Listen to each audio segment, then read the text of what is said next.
In a realm where time bends and legends refuse to fade, two warriors emerge from opposite ends of the human imagination. One forged in the discipline of medieval Europe, a paragon of chivalry and steel. The other, born of fear and folklore, a creature of a night whose claws ran through flesh and iron alike. What happens when honor meets horror? When forged steel confronts supernatural fury? Tonight, we summon the clash of titans, knight versus werewolf. On one side, the knight, shining armor, mounted valor, and centuries of battlefield refinement. A soldier of God and king, disciplined in the ways of sword and shield, trained not only to fight, but to endure, to protect, and to command. And on the other side, the werewolf, a beast of legend and nightmare. Neither man nor fully beast, but something in between. Unleashed under the full moon, its power explodes beyond human limits. Speed, strength, feral cunning, and regenerative resilience. A hunter of the dark, unburdened by armor, guided by primal instinct. So we ask, can the cold precision of a knight's long sword halt the frenzied charge of a creature that does not fear death? Can plate armor, crafted by the finest blacksmiths, hold up against savage claws designed by nature's darkest imagination? In this speculative confrontation, we break all the rules of time and reality. Knights never hunted werewolves in history, but what if they had? What if a knightly order dispatched to a misty forest village faced something far beyond their understanding? The battlefield is set, a medieval woodland shrouded in fog, trees looming like silent spectators. The sun is dying on the horizon. Shadows stretch long. Steel meets sinew. Tactics confront instinct. And at the heart of it all, one question howls louder than the rest. Can human discipline overcome primal terror? This is not just a battle of strength. It is a war of worlds. A clash between reason and rage. Between centuries of chivalry and a single cursed knight. Welcome to Warface No Limit. This is knight versus werewolf. Can steel armor hold the savage claws? The knight was not merely a warrior. He was a product of an entire social order, a symbol of hierarchy, faith, and battlefield dominance. From the 11th to the 15th century, Europe's elite warriors evolved into disciplined, armored engines of war, trained from childhood to serve with sword in hand and duty in heart. Knighthood was more than military rank. It was a lifestyle built on the code of chivalry. Loyalty to one's lord, courage in battle, and defense of the helpless were central ideals. But behind the romanticized legends lay brutal efficiency. A knight trained relentlessly, not only in mounted combat, but also in foot formations, siege warfare, and close-quarter survival. Armor and equipment.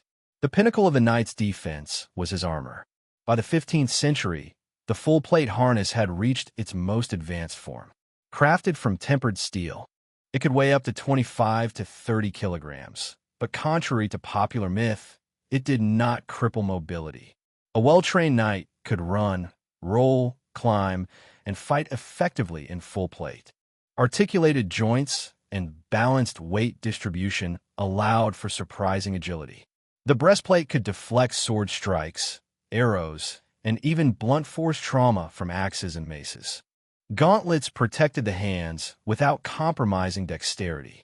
The helm, often a visored bassinet or sowlet, guarded the head while offering vision slits and breathing holes. Vulnerabilities were few, primarily the joints at the armpits, groin, and back of the knees. Offensively, the knight wielded an arsenal tailored to different combat scenarios. The long sword was versatile, capable of slashing and thrusting. In close quarters or against heavy armor, knights used poleaxes, maces, or war hammers to exploit weak points with crushing force. The knight's toolkit was about adaptability, not showmanship. Mounted combat was where the knight truly became a force of nature.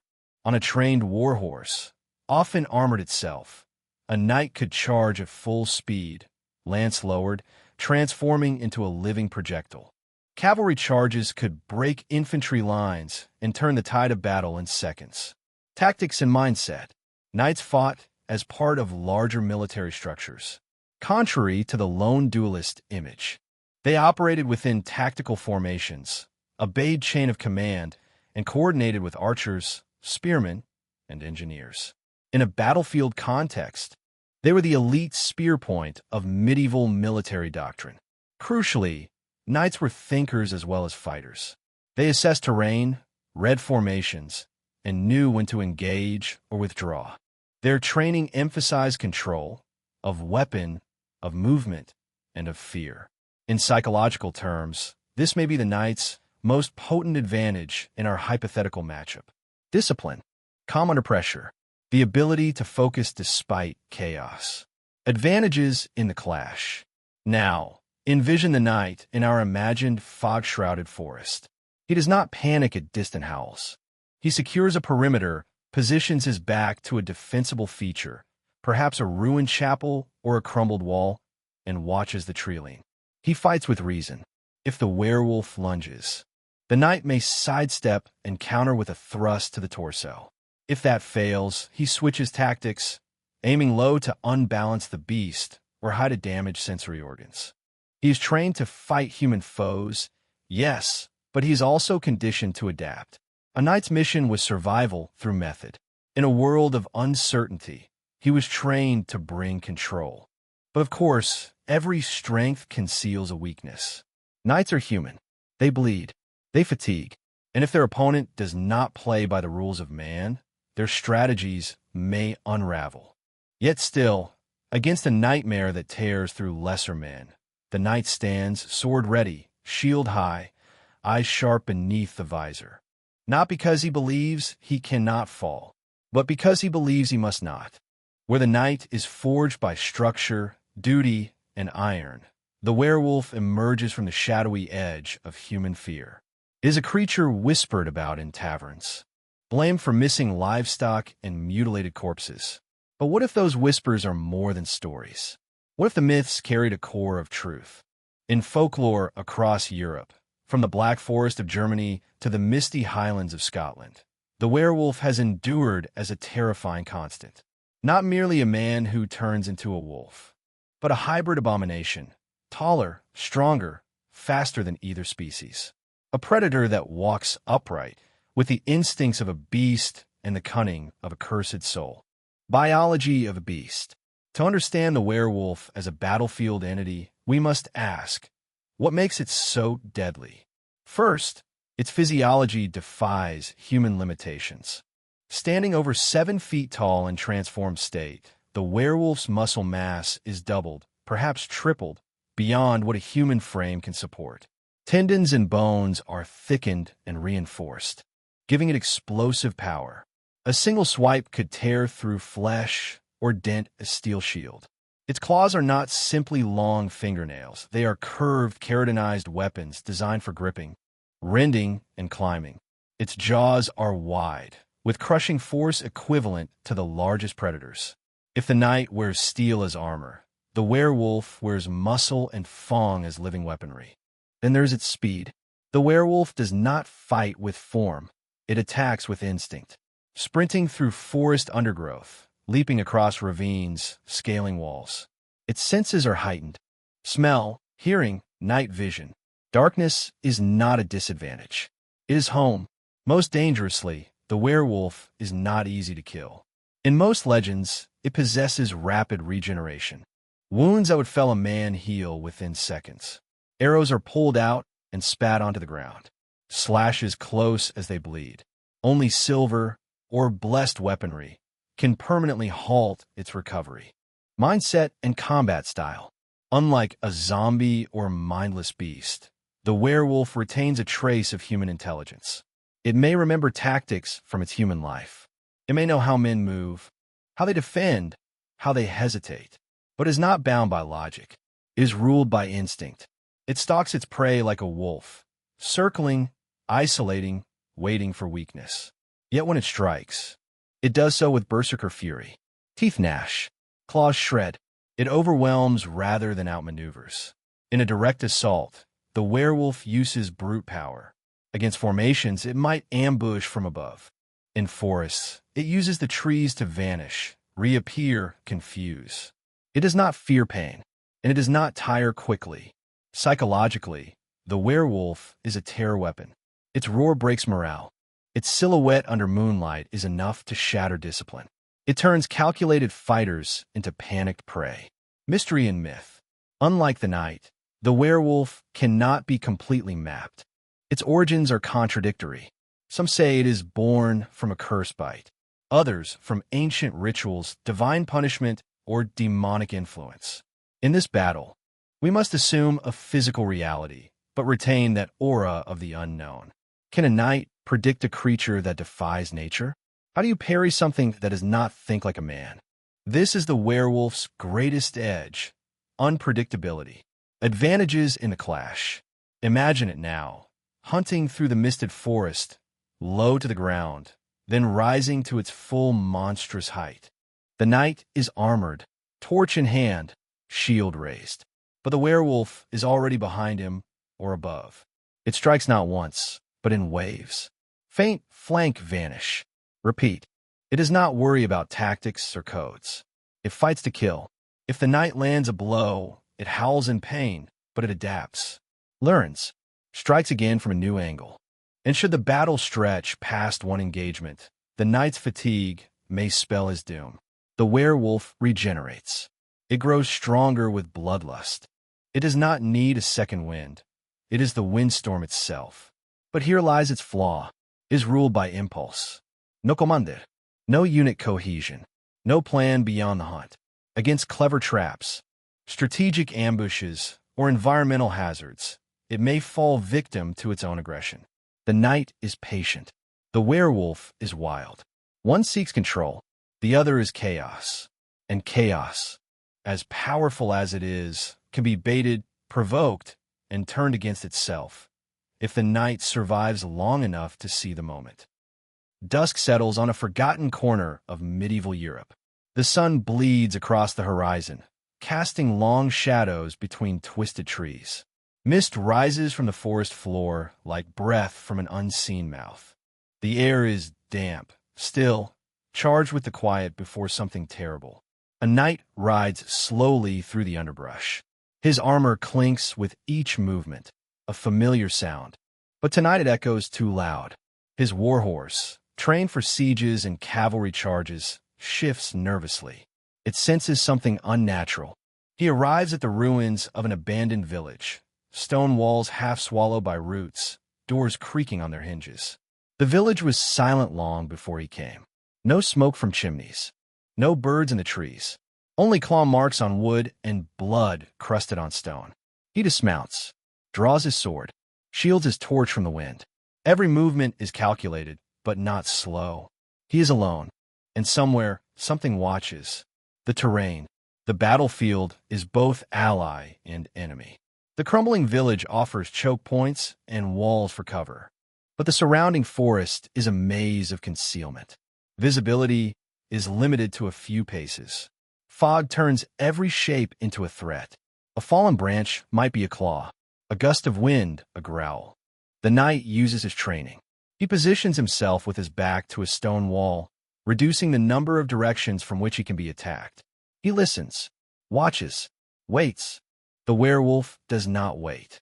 The first engagement, it strikes from a canopy, a blur of muscle and fur crashing down from above, forcing the knight to raise his shield in a split-second parry. Claws screech against steel.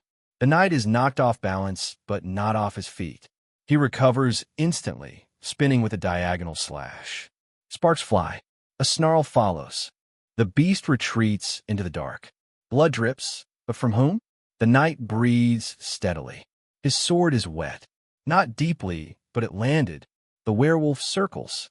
Now cautious. Smarter. Testing the armor. Watching for the gaps. The knight knows this game. He shifts his footing. Raises his torch to the side. Not just for light, but to disorient. The second charge comes low and fast. The werewolf darts from the mist, aiming for the legs. The knight sidesteps and counters with a downward blow. This time, the blade finds flesh but not vital organs. The werewolf shrieks and tumbles, only to roll into the shadows again. The knight feels it now. The strength, the terror, the speed. It is unlike anything he has ever fought. Tactical adaptation.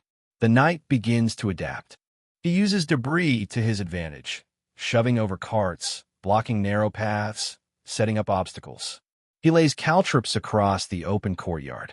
He does not wait for death. He prepares for it. The werewolf is injured but not deterred. Bloodlust fuels it. It licks its wounds and tests the perimeter, howling once, perhaps to intimidate, or perhaps out of pain. Then silence. It does not come again immediately. It waits. Now both combatants are hunters. Battlefield shift, the chase. Eventually, the knight moves, torch raised, sword low, shield ready. He searches for higher ground, perhaps a ruined bell tower, somewhere with a vantage point. He ascends, step by step, the spiral stairs worn by time. The werewolf follows, silently. This time, it does not lunge blindly. It moves through shadow like smoke. At the top, the knight sees the landscape, the village, the trees, the fog creeping over the stones like a living thing. He turns, and the beast is there. They clash again. Metal meets claw. Teeth meet shield. The knight is thrown into a wall. His helmet cracks, vision spinning. The werewolf leaps, but the knight rolls beneath it, stabs upward. A howl pierces the fog. The werewolf falls, writhing, the blade embedded in its side. Not a killing blow, but close. The knight retrieves his weapon, bloodied, bruised, breathing ragged, but standing. Alternate conditions. Now imagine this battle in open terrain. In the open plains, the knight might use his warhorse to deliver powerful mounted charges. The lance could impale even a beast of that size, if timed perfectly, but the werewolf's agility and vertical leap might unhorse him before the second pass. In snow-covered hills, the werewolf's paws may offer superior traction. The knight's armor would freeze and restrict movement. Yet firelight in snow reflects better, offering visibility that could aid defense. In urban ruins, the narrow alleys could favor the knight's control and ability to funnel attacks. But the werewolf's vertical movement, climbing walls, leaping from rooftops, would shift the balance. In dense forests, readies his last defense. He has coated his blade in silver, perhaps a final gamble based on local folklore. The werewolf crashes through the rotted door. Both are wounded. Both are tired. But only one understands that this is more than survival. It is legacy. They meet again. The knight's sword arcs in a desperate final strike. The werewolf lunges. Silence. One figure stands, breathing heavily, blood soaking the floor. But is it man or monster? When man and monster collide, there are no guaranteed victories, only shifting balances of power. The battle between the knight and the werewolf is not a matter of brute strength alone. It is a clash between different laws of existence, one governed by strategy, the other by savagery. So who holds the upper hand? The knight's edge, control and chaos. The knight's greatest advantage lies in his discipline and preparation. Centuries of warfare taught these warriors not to charge blindly, but to adapt and assess. Against a supernatural opponent, that mindset becomes invaluable. The knight's armor, particularly plate mail, offers excellent resistance to slashing attacks. Furthermore, the knight's weapons, especially if adapted for the fight, pose real threats. A long sword may struggle against regenerative flesh, but a silvered blade or war hammer aimed at joints could cripple. Even fire, torches, or blessed relics could tip the scales, depending on the folklore observed.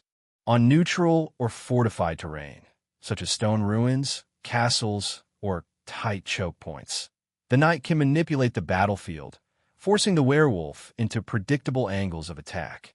He may not match the beast's speed or strength, but he may not need to, if he dictates the rules of engagement. The werewolf's edge, relentless predator.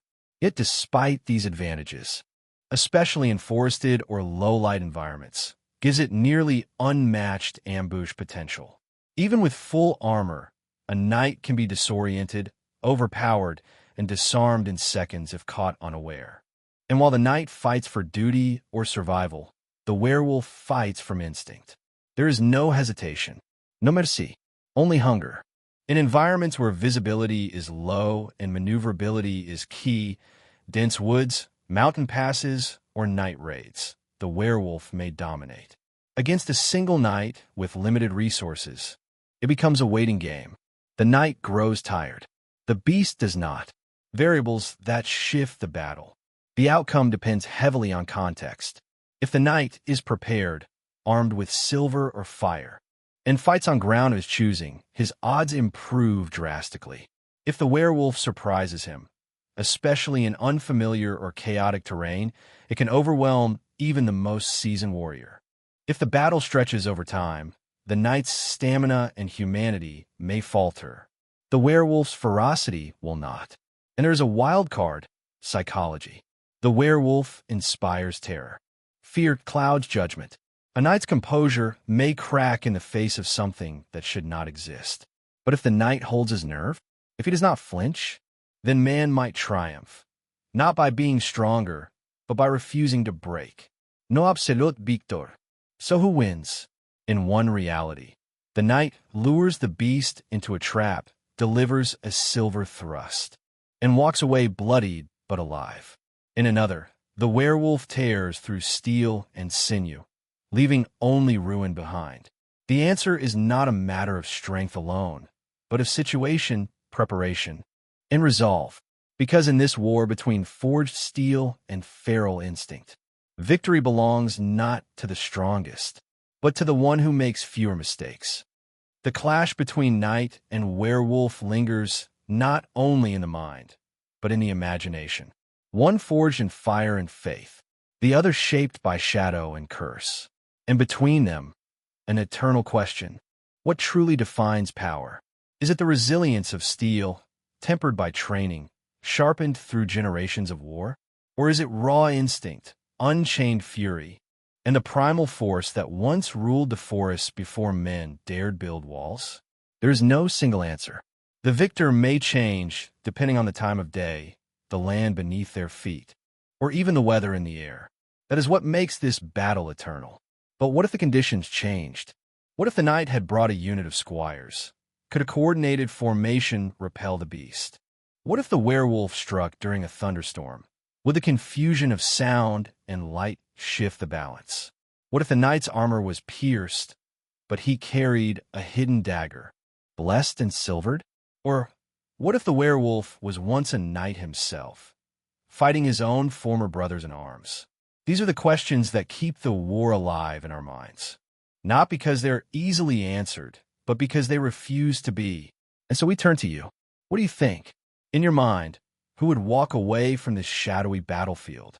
Was the knight's discipline enough, or did the werewolf's fury prevail?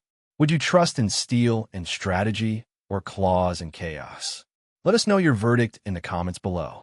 Share your theories. Suggest alternate versions.